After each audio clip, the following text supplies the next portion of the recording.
And it's really good to be here with you all today. Thank you for coming along, or if you're listening after, thanks for listening back. As Sophia said, my name's Donna Shiel. I am I'll just flick to the next slide. I'm the practice lead for our waste and advisory team here at Tonkin and Taylor, Australia, and I'm based here in Melbourne.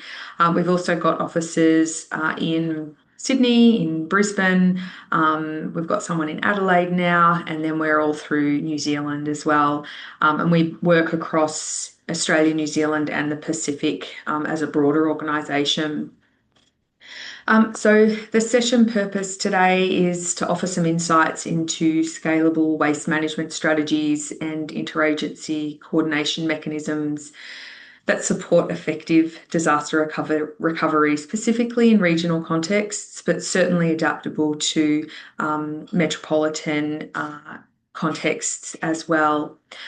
So the work I'll be sharing with you today is specifically around disaster waste and management of that, and a collaboration with Wallandilly Shire for a project that we delivered with them last year now, where we developed their disaster waste and resource recovery subplan, which is a comprehensive framework for managing disaster waste in the municipality. So in this presentation or in this webinar, I'll be taking you through the plan's development, how it's activated during disaster events, and its role in enhancing community resilience and environmental protection in the event of a disaster. So a few key points that I'll be covering are applying the PPRR framework, which I'll definitely go over in a little bit more detail later on and explain that acronym, and how to apply that in a disaster waste planning and operations council context. I'll also cover aligning local planning with the New South Wales disaster waste subplan and relevant emergency management requirements, which are definitely similar to the Victorian context, which I'm also most familiar with being from Melbourne, and similar again to other states as well. Also, we'll be covering using risk assessment and stakeholder workshops to identify likely waste streams and practical mitigations when we get surge loads of different types of waste streams. We'll be covering implementation of operational tools such as pre-identified temporary waste storage sites, service provider networks, and disaster event checklists as well. And finally, we'll cover how to embed continuous improvement through post-event debriefs and plan updates, and as well as that, including cultural considerations throughout the planning process and management process as well. So by the end, I hope to have provided you all with a few insights into the work we did, and scalable waste management strategies, interagency coordination mechanisms, and how to best support effective disaster recovery in regional contexts. And yes, as Sophia said, definitely time for questions, which I'm more than happy to take, and also just more than happy for conversation as well. I'd love to learn from you all, who many of you probably are managing disaster waste on a season by season basis. So yeah, super keen to hear your experience as well, and to have that feed into this conversation more broadly. So in September 2025, the Australian government released the National Climate Change Risk Assessment, which is our nation's first nationally comprehensive look at how climate change could affect the systems that we rely on.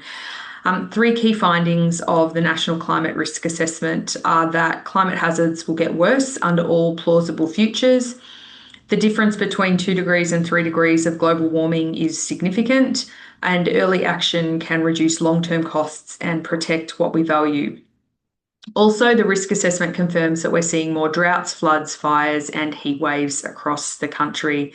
And just an interesting side note, I was recently in Tuvalu, which is about 2.5 hours north of Fiji, where I'm writing their disaster waste management plan at the moment. And the impacts of climate change there are significant and real. There are parts of the main island, Funafuti, where the road that's the width of the island. On one side, it's the Pacific Ocean, and on the other side, the lagoon. And the road is basically the barrier between the two, and it is eroding at an alarming rate due to increased storm surges, increased intensity of tropical storms and cyclones, and it's something that country is actively working on in relation to climate mitigation and reclamation of land to help protect themselves from further erosion. So whilst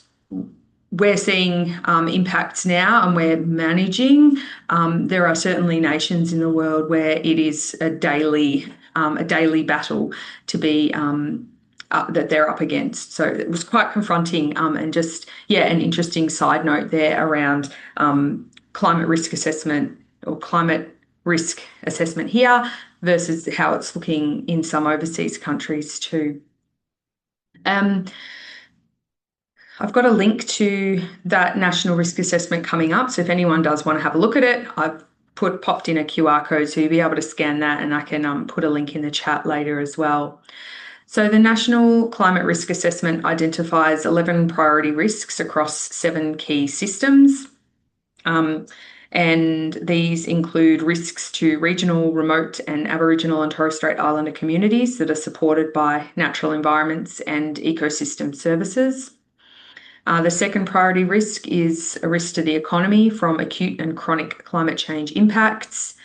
Then risks to health and wellbeing from slow onset and extreme climate impacts. Risks to critical infrastructure that impact access to essential goods and services, including fresh water.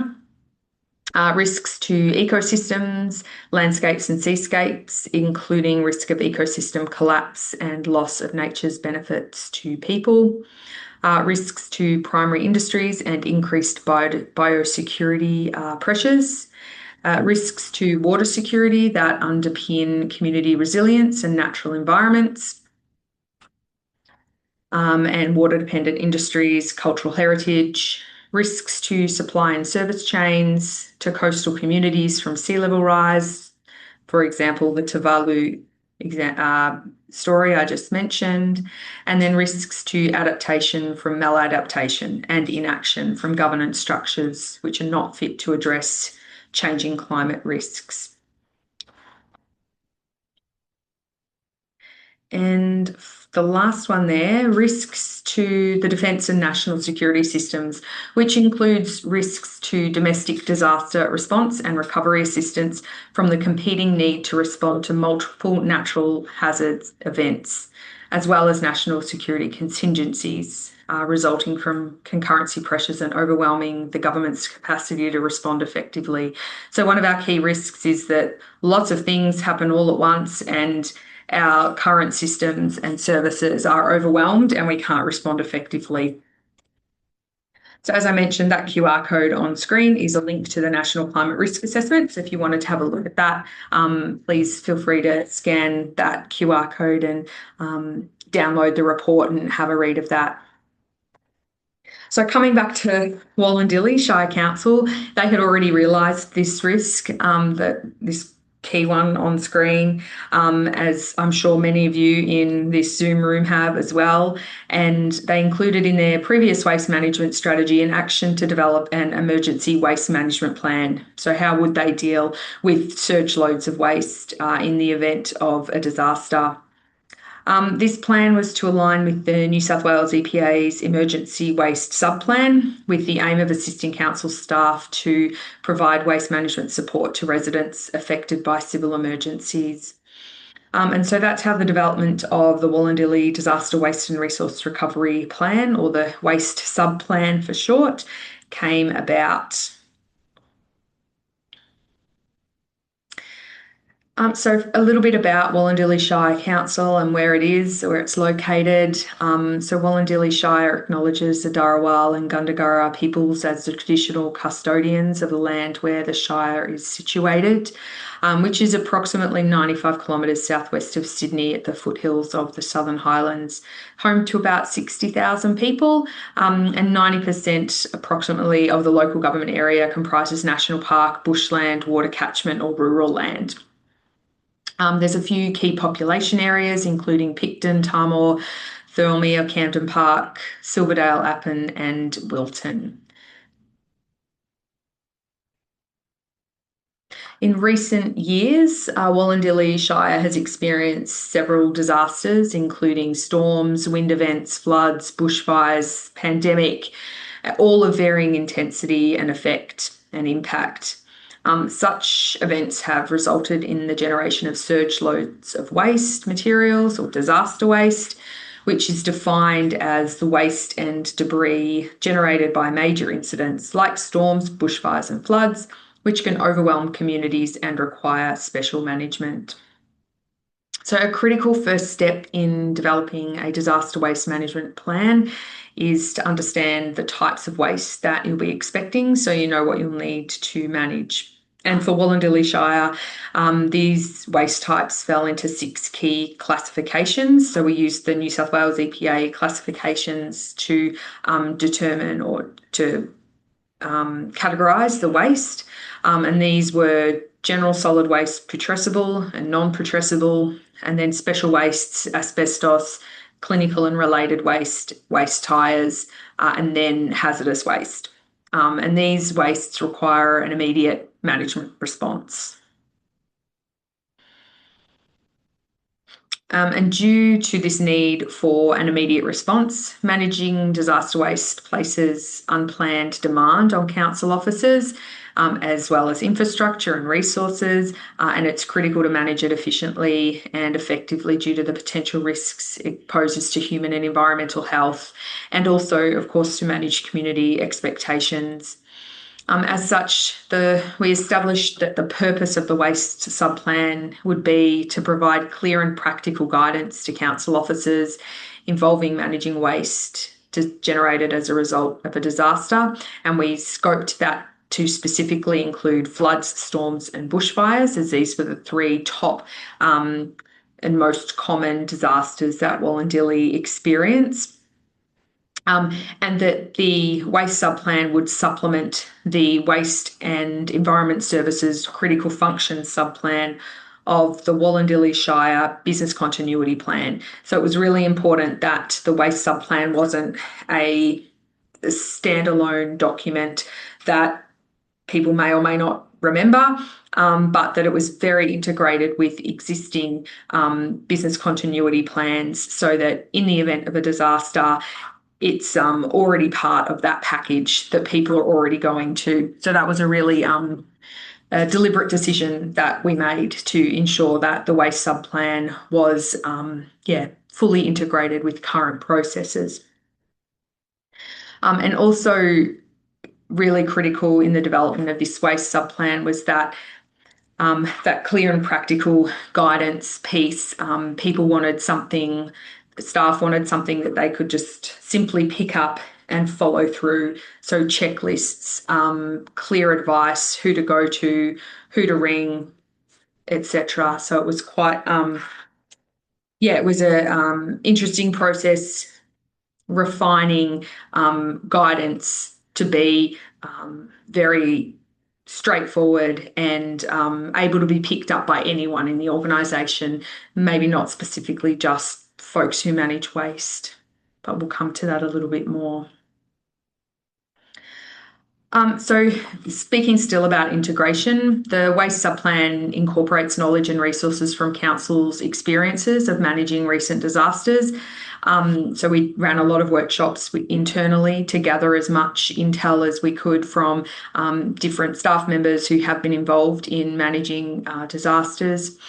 And it's also been designed in alignment with New South Wales government legislation, so the New South Wales state and regional plans and subplans for emergencies, as well as relevant Wallandilly Shire Council plans, and it aligns as well to the goals of the New South Wales Disaster Waste Subplan. So you can see that framework on the screen now. Overarching, we have the SERM Act in New South Wales, so the State Emergency and Rescue Management Act. Falling out from that is the New South Wales State Emergency Management Plan. And then under that, New South Wales disaster waste subplan, and then each local government then has an local emergency management plan underneath that. And then we've inserted there the disaster waste and resource recovery subplan as a subordinate document to Wallandilly's local emergency management plan. For folks in Victoria, and just to provide that slightly different context, here we have the Emergency Management Act, which authorises the State Emergency Management Plan, which also outlines the roles and responsibilities of Victoria's emergency services in responding to emergencies and declared disasters. Under the SEMP, so the State Emergency Management Plan, there's a series of subplans for specific emergency types, however, not one specifically for disaster waste. Cascading from the SEMP are municipal emergency management plans. So it's similar but not the same in Victoria. Yes. And would be, if there's people from other states, I'd be also interested to hear what that structure's like in, Queensland, SA, WA, the Territories, Tassie, etc. So both the New South Wales and Victorian policy frameworks for responding to disasters use the PPRR framework, which I mentioned earlier that I'd come back to. So it's a well-established model used in Australia and around the world for disaster and emergency management and planning. It provides a structured and cyclical approach to managing risks and improving resilience. And there's 4 phases which are up on that slide. So prevention, preparedness, response, and recovery. So I'll go through each of those now in a little bit more detail. So the goal of the prevention phase is to stop incidents from happening or to reduce their likelihood and impact. So activities undertaken in the prevention phase include identifying hazards, conducting risk assessments, implementing safety protocols, engineering controls, enforcing compliance with standards, assessing threats of both to life and to property and to the environment, and to introduce measures to reduce these as much as possible. So here, this stage is really about preventing anything from becoming hazardous in the event of a disaster. In the context of local government, this could look like and at a community level, this could look like providing information to residents around like managing green waste effectively on their properties, having green waste drop off, ensuring that offering services to assist people manage branches that have come down, or securing fencing, anything that could become a hazard, that could blow away, that could wash away, that could clog drains in a residential property. It's about facilitating community to manage those things, just as one example of what could be in the prevention phase. In the preparedness phase, the goal is to build responder capacity by planning for effective response. So the kinds of things that or activities that are undertaken in this phase include developing plans, such as this, training staff, conducting drills, ensuring resources are in place, making sure your phone contact lists are up to date, knowing who your waste service providers in the region are, understanding what their emergency management plans are. If you've got contracts with certain providers, making sure that they are resourced and equipped to respond with you when there is a disaster, things like that. So really making sure that all the arrangements are in place so that when a disaster or an emergency happens, that you know who you can call, that they're ready, and they know what their roles and responsibilities are, and council knows what theirs are, and you can work together as seamlessly as possible because you've done all the preparation for that to then respond. The goal of the response phase then is to act immediately and efficiently when an incident occurs. So this includes basically dealing with what's happened, executing emergency management plans, coordinating resources. This is the stage when the LEMO or MEMO would be activated, and their local emergency management plans. You'd be providing immediate support to communities, to affected individuals, opening your refuge sites, etc. So that is the phase when the disaster is happening and we're managing. And then finally, the goal or the recovery phase comes after response. So the main threat has passed and we're looking to restore services and help community return to normal and improve functioning after the disaster or the incident. So some of the activities undertaken in this phase include providing short and long-term assistance, restoring utilities, repairing damaged infrastructure, and conducting emotional support as well, both community and within your organisation, within council. Because no doubt, certainly in Wallandilly's case, a lot of the council staff are also residents of the municipality. So they're not just responding from a work perspective, they're also responding from a personal perspective as well. So that's something that definitely came through in our workshops, is that it's not always, it's not just council officers responding, it's council officers as well as their role as a resident and a community member. And that was really important for us to include in the development of this plan, that recognition. So this framework, the PPRR framework, serves for Wallandilly's waste subplan, which I'll now go through also in a little bit more detail and what we put in it.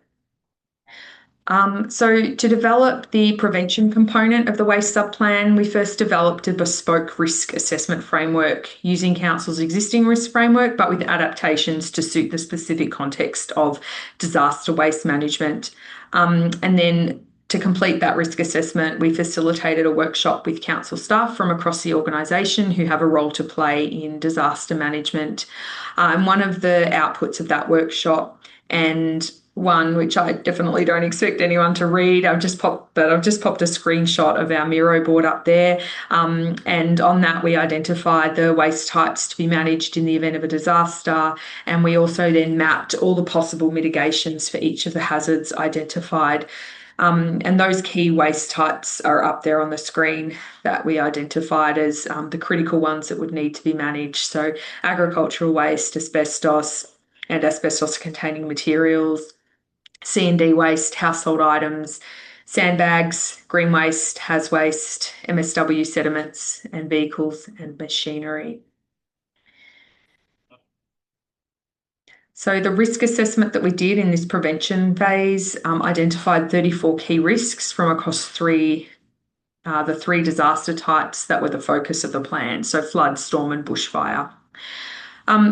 Firstly, in recent events, Council have been called on to provide waste management services for emergency service hubs such as RFS stations, evacuation centres and temporary command hubs, as the operations of each of these swells in their response to a disaster. So I'm just going to go through, a couple of, three risks that I found to be particularly interesting and their mitigations innovative. So emergency service hubs is that first one. So the key waste types from these hubs can include surge loads of damaged equipment, municipal solid waste and water bottles. And a key solution established in the development of the waste subplan is to track, in the event of a fire, track the fire direction, and in the event of a flood, track expected flooding and place bins at key emergency service hubs proactively, as well as placing additional waste and recycling bins at emergency service hubs reactively and upon request, and also to include servicing emergency service hubs in the waste business continuity plan, as that was identified as a gap. So council were finding that they'd be being called up by various emergency service providers and at command centres and operations saying we need bins, we don't have any bins. And so now the plan is, in the event of an emergency being declared, council now proactively have a look at where's the fire, where are the evacuation centres, where are the RFS stations that will be key responding, where is the command centre going to be located, and they'll proactively work with those locations to ensure that there's enough bins and waste services available to help manage those surge loads of people in those events. So the next key risk that I found was quite interesting was managing used sandbags from both households and businesses. So used handbags can't be reused or recycled as they're soaked with floodwaters, which generally contain sewage or other pathogens and heavy metals and other contaminants absorbed from floodwater. And this also means that they can cause further pollution when they begin to leach, like after floodwaters subside, etc. Additionally, they're really heavy when they're soaked and so very expensive to dispose of to landfill.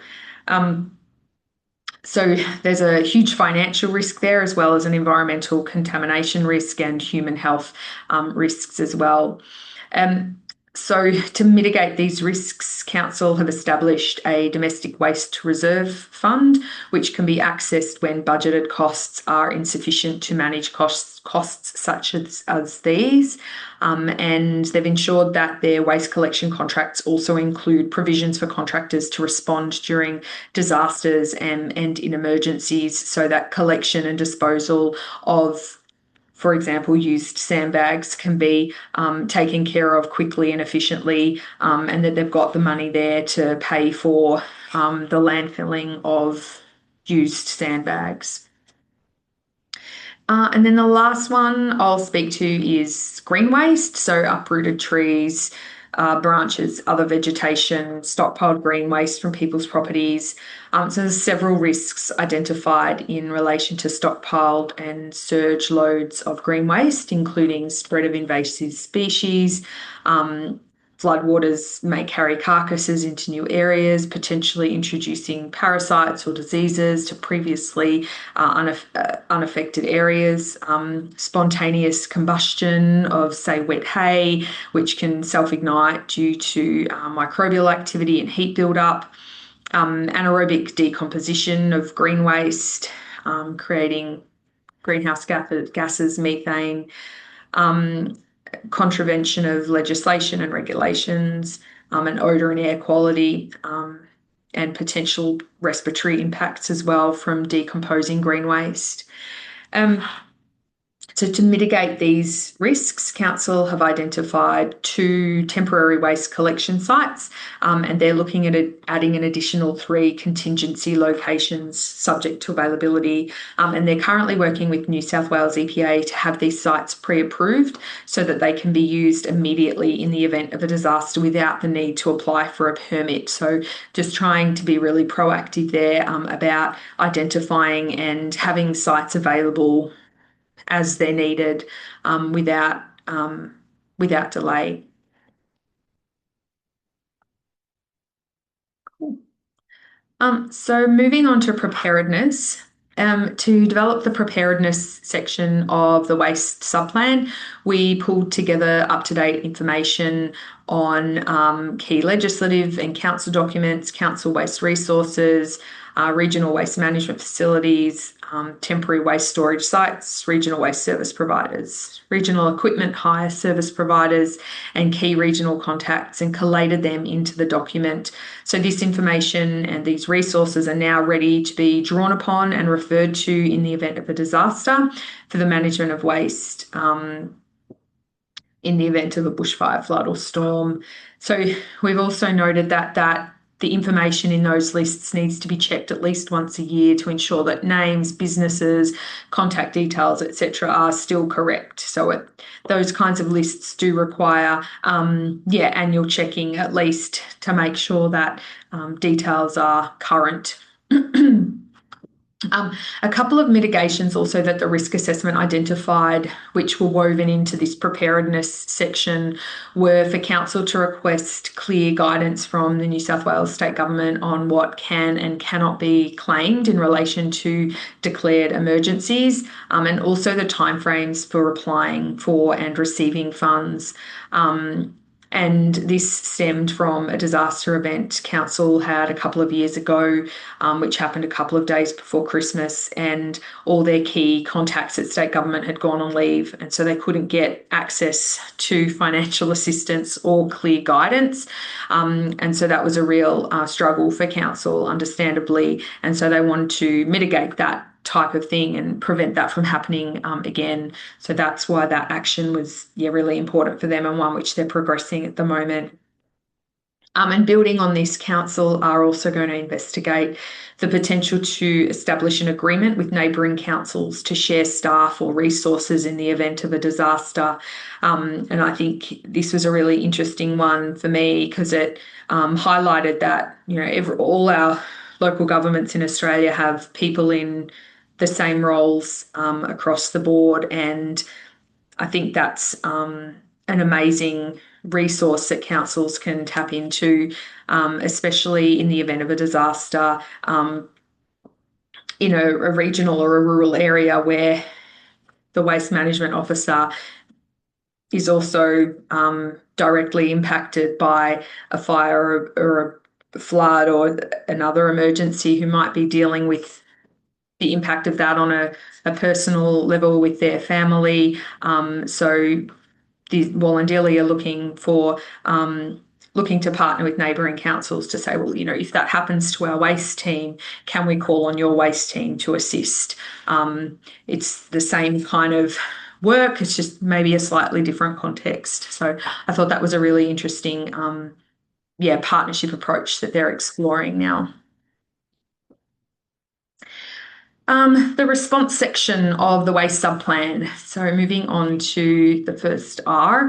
So this section details the key personnel who are involved in council's disaster management response, and then provides an action checklist for each of flood, storm or bushfire. So we designed it like this so that depending on the event, council staff responding would take out that relevant checklist and use that, and not have to shuffle through other actions that might not be relevant to this particular event, whether it's a bushfire, a flood or a storm. It was also noted several times in the consultation workshops that as staff are generally affected by the disaster themselves, so what I was just talking about, that the checklists can be picked up by anyone and followed. So if a key member of the waste team themselves was isolated due to a flood or was impacted by a bushfire, someone else in council could pick up their duties in the waste subplan and follow that checklist, or someone from another council could pick up that checklist and follow it as well. So the checklists we designed are broken into two sections: activation and implementation. So the activation section steps out the actions required to put the waste subplan into effect, including liaison with internal stakeholders and the LEMO, so the Local Emergency Management Officer, which is MIMO in Victoria, Municipal Emergency Management Officer, which used to be a MIRO. So a few acronyms there. And one internal stakeholder identified in the risk assessment was that the Natural Resources Officer, who is on ground assessing flood areas for impact, and that this person will now also provide feedback to the Waste and Environmental Services team to notify if there's any asbestos in the mix, so that a contractor can be engaged to manage that. So there were the internal workshops that we did were a really critical part of the development of the waste subplan, because it got so many people talking that may have only really ever talked in a reactive sense when a disaster was when they were in the response phase.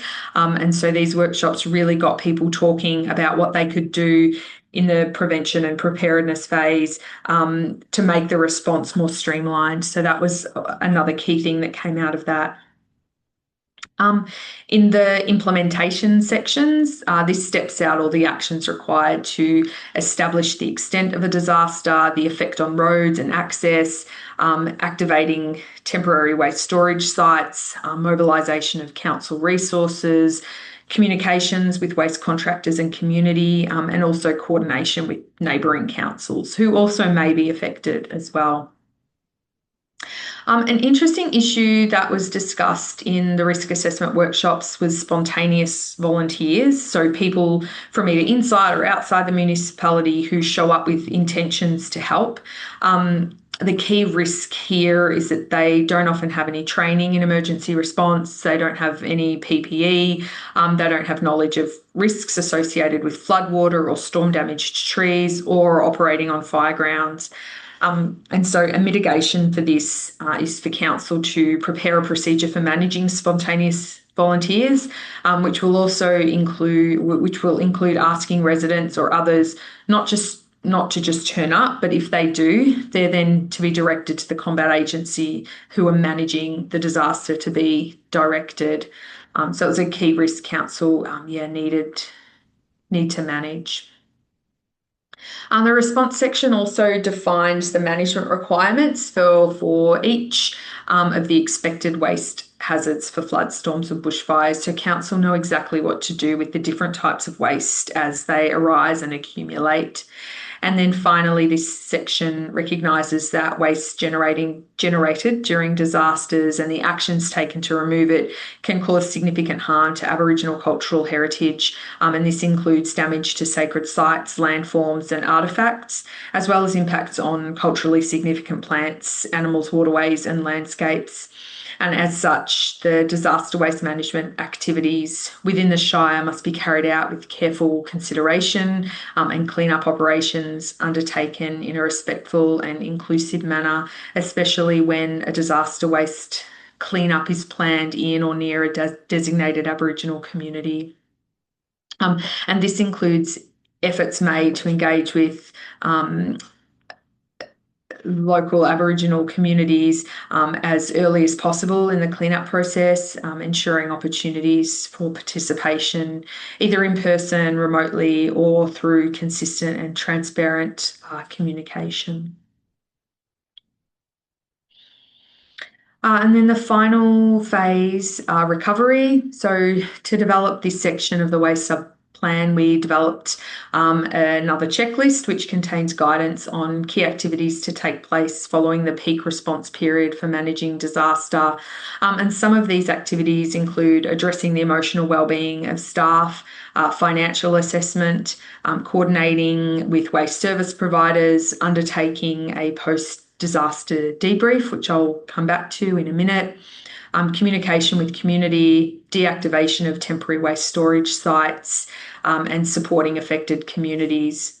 And these activities are designed to empower council to reflect on the impact of the disaster, assess effectiveness of their response, identify lessons learned, and improve future resilience and response strategies.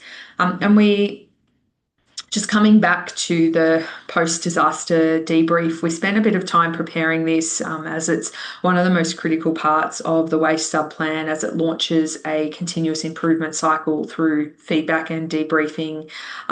It facilitates capture of waste data, impacts on services and infrastructure that were felt, and how the response activities worked in an actual event.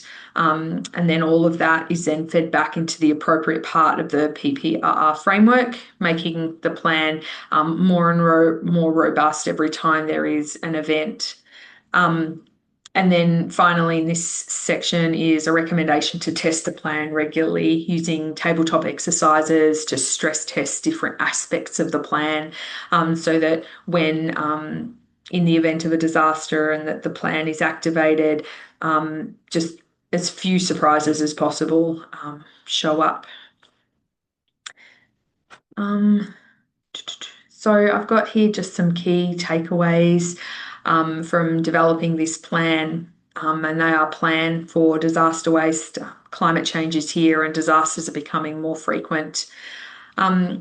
Incorporate the lived experience of staff and local people into your planning. They have local knowledge and have experience that will only make plans more robust. To keep records and notes of what works and what doesn't throughout, like as the response is, as you're responding to a disaster, these are critical for informing revisions and improvements. And then finally, to get to know your neighbours and collaborate with them on all the PPR framework stages. Building trust is really important so that you can call on people if your team or team members become unavailable to respond. Finally, gaining commitment from your contractors. So ensuring that contracts are robust and that your contractors can commit to assisting in times of disaster. Side note, just coming back to the getting to know, collaborating with your neighbours. Another risk mitigation was for council to consider recruitment when they're recruiting. Seek to recruit in a way that balances the overall mix of staff who both live in Wallandilly and who live outside the area to increase the resilience of the staff pool in the event of a localised disaster that may take locals offline. So that was just another, I guess, conversation and potential mitigation that we talked about, which I thought was, worth flagging. So that brings me to the end of my presentation. Happy to take questions on email or please reach out if you've got any other questions. Happy to respond.